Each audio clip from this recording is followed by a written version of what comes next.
Salam jumpa lagi Bapak Ibu Saudara-saudari sekalian dalam Renungan Kelana Sabda edisi 1 Juli 2021. Dalam bacaan yang akan kita mendengar pada hari ini diambil dari Injil Matius pasal 9 ayat 1 sampai dengan 8. Pada suatu hari Yesus naik ke dalam perahu lalu menyeberang. Kemudian sampailah ia ke kotanya sendiri.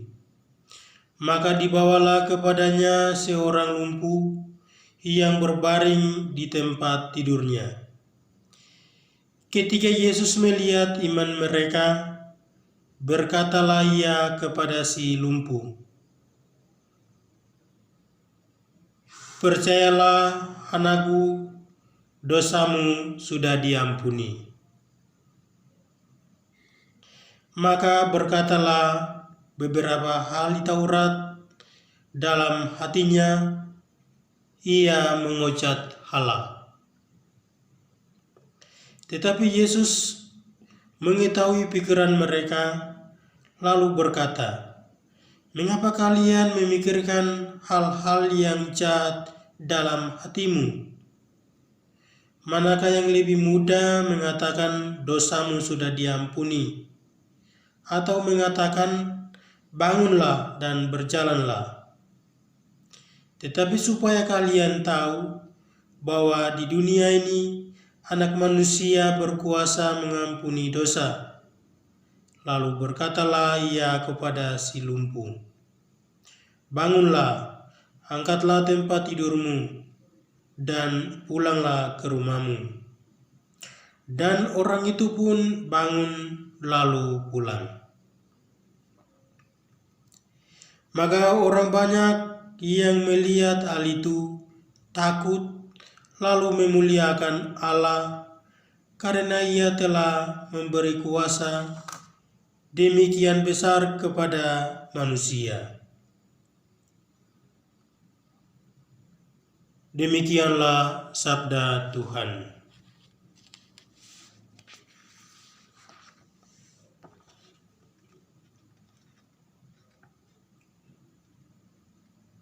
Salam persaudaraan.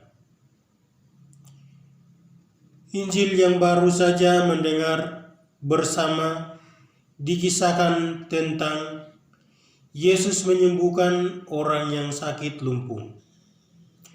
Saudara-saudari sekalian, apakah di antara kehidupan kita pernah melihat atau mengalami apa yang disebut dengan sakit? Coba kita membayangkan di dalam kehidupan kita masing-masing dan berefleksi sebagaimana pengorbanan saya terhadap manusia lain sebagai satu citra Allah yang sama. Bapak, Ibu, saudara-saudari sekalian, mari kita bersama-sama kembali pada ayat kitab suci untuk menemukan jawaban atas pertanyaan-pertanyaan itu. Kita kembali pada ayat pertama dan kedua. Di sini sebenarnya Injil Matius ingin memberikan suatu kuasa Yesus untuk mengampuni dosa. Di sini juga memberikan suatu proses perjalanan bermisi ke kampung halamannya, yaitu di Kapernaum, untuk melaksanakan pekerjaan sebagai pelayan umat Allah. Kita melihat bahwa dalam perjumpaan Yesus memberikan suatu perubahan baru, pemahaman atau pandangan baru bagi umat di sekitarnya. Mengapa? Karena ia berjumpa di sana banyak tanda-tanda mujizat yang ia lakukan. Mujizat yang pertama adalah menyembuhkan orang lumpuh, dan ini merupakan suatu hal baru yang ia lakukan. sehingga orang akan mengagumi dalam segala perbuatannya itu. Tetapi di lain pihak ada kontra antara si orang kaya dan orang miskin. Apa yang terjadi di sana?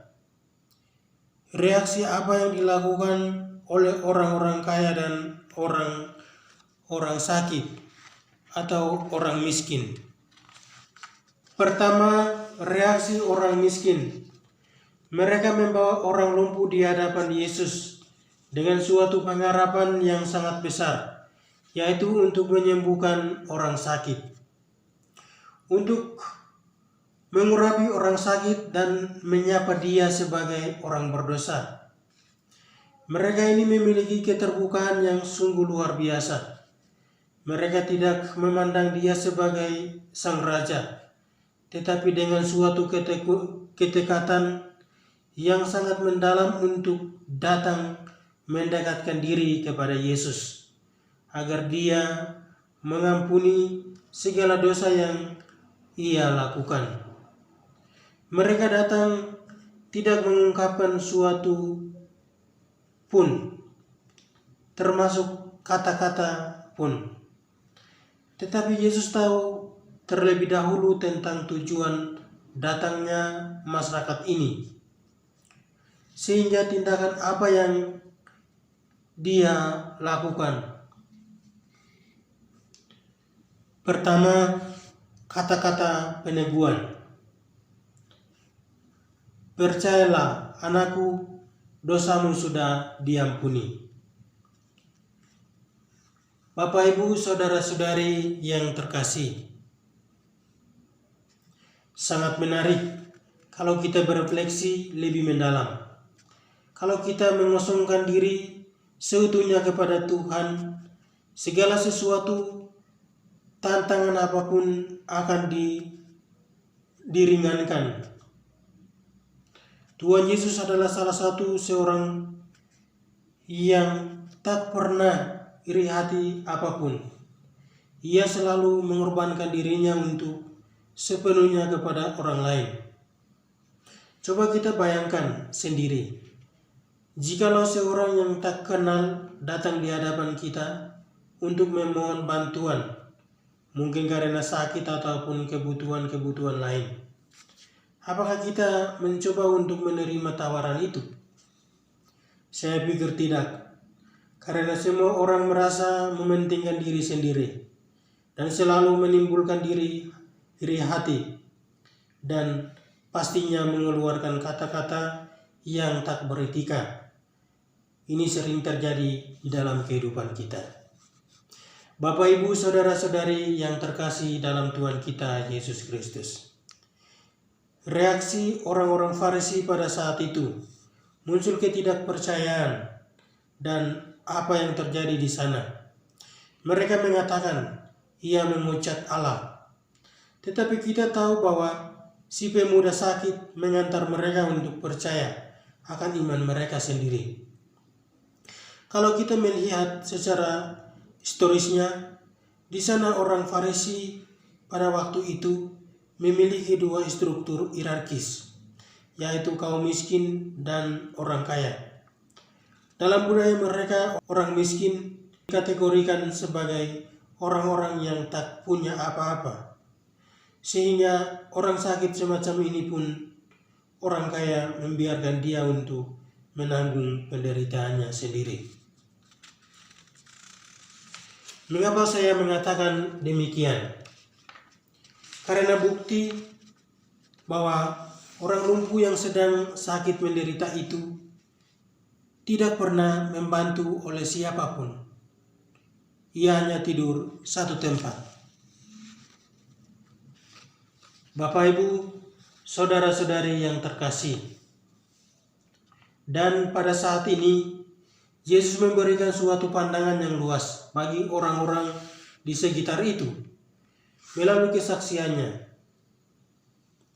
lewat si orang kaya, orang yang sakit lumpuh, mereka tidak percaya akan tindakan Yesus pada saat itu. Lalu muncul suatu kedengkian, kemarahan ada dalam diri mereka. Namun Yesus tahu tentang isi hati mereka dan membongkar kerahasiaan itu di hadapan mereka dengan berkata, "Mengapa kalian memikirkan hal-hal yang jahat dalam hatimu?" Dan ia kembali menyadarkan mereka dengan kata-kata yang halus dan sopan. Manakah yang lebih mudah mengatakan dosamu sudah diampuni, atau mengatakan bangunlah dan berjalanlah?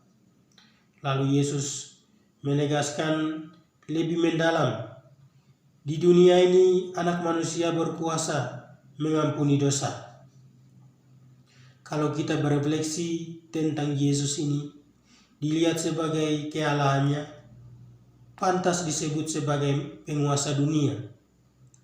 Sebab ia datang dengan kekuasaan Roh Allah itu sendiri. Maka dari itu, kita manusia tidak bisa menguasai semuanya. Bapak, Ibu, saudara-saudari yang terkasih dalam Tuhan kita Yesus Kristus. Kalau saya melihat secara garis besarnya, yang menjadi inti pokok bagi kita untuk merenungkan bersama adalah ungkapan-ungkapan Yesus sendiri, yaitu bangunlah dan berjalanlah, sebab dosamu sudah diampuni. Kata-kata ini adalah sebuah kata terinspirasi oleh semua orang yang ada di sekitar itu. Maka dengan demikian, kita juga belajar dari si lumpuh untuk mengosongkan diri kita kepada Tuhan, karena Dialah segala-galanya. Semoga Tuhan memberimu damai.